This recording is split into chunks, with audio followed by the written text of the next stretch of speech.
Mr. Death to America Khalil dictated a letter over the phone. The content of the letter has not been edited. The voice used is AI. Here are the contents of the letter. Reel it in, big boy. My name is Mahmoud Khalil and I am a political prisoner. I am writing to you from a detention facility in Louisiana where I wake to cold mornings and spend long days bearing witness to the quiet injustices underway against a great many people precluded from the protections of the law. Who has the right to have rights? It is certainly not the humans crowded into the cells here. It isn't the Senegalese man I met who has been deprived of his liberty for a year, his legal situation in limbo and his family an ocean away.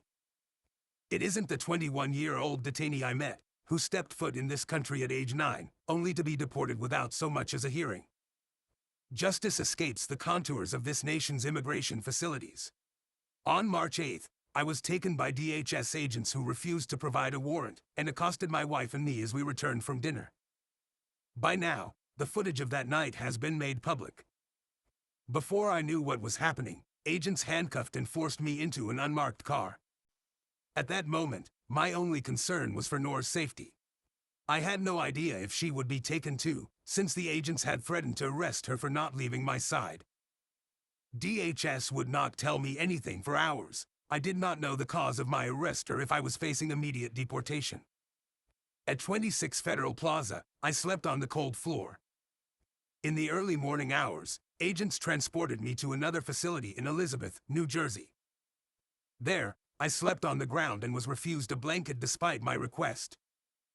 My arrest was a direct consequence of exercising my right to free speech as I advocated for a free Palestine and an end to the genocide in Gaza, which resumed in full force Monday night.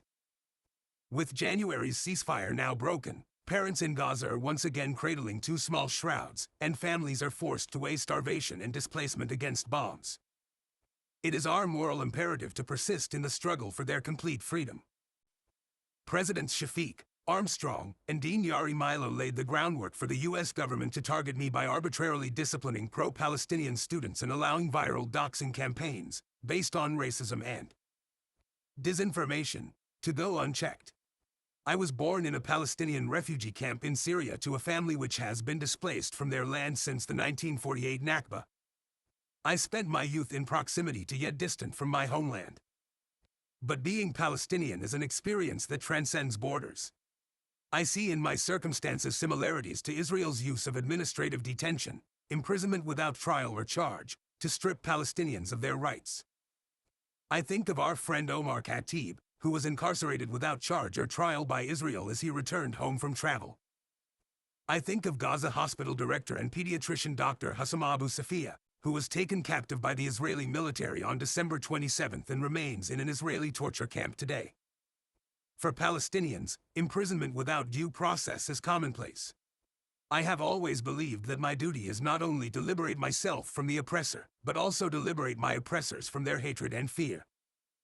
My unjust detention is indicative of the anti-Palestinian racism that both the Biden and Trump administrations have demonstrated over the past 16 months as the U.S. has continued to supply Israel with weapons to kill Palestinians and prevented international intervention. For decades, anti-Palestinian racism has driven efforts to expand U.S. laws and practices that are used to violently repress Palestinians, Arab Americans, and other communities.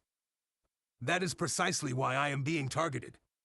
While I await legal decisions that hold the futures of my wife and child in the balance, those who enabled my targeting remain comfortably at Columbia University. Presidents Shafiq, Armstrong, and Dean Yari Milo laid the groundwork for the U.S. government to target me by arbitrarily disciplining pro-Palestinian students and allowing viral doxing, based on racism and disinformation, to go unchecked. Knowing fully that this moment transcends my individual circumstances, I hope nonetheless to be free to witness the birth of my firstborn child. Columbia targeted me for my activism, creating a new authoritarian disciplinary office to bypass due process and silence students criticizing Israel. Columbia surrendered to federal pressure by disclosing student records to Congress and yielding to the Trump administration's latest threats. My arrest, the expulsion or suspension of at least 22 Columbia students, some stripped of their BA degrees just weeks before graduation, and the expulsion of SWC President Grant Minor on the eve of contract negotiations, are clear examples. If anything, My detention is a testament to the strength of the student movement in shifting public opinion toward Palestinian liberation. Students have long been at the forefront of change, leading the charge against the Vietnam War, standing on the front lines of the civil rights movement, and driving the struggle against apartheid in South Africa. Today, too, even if the public has yet to fully grasp it, it is students who steer us toward truth and justice. The Trump administration is targeting me as part of a broader strategy to suppress dissent. Visa holders, green card carriers, and citizens alike will all be targeted for their political beliefs.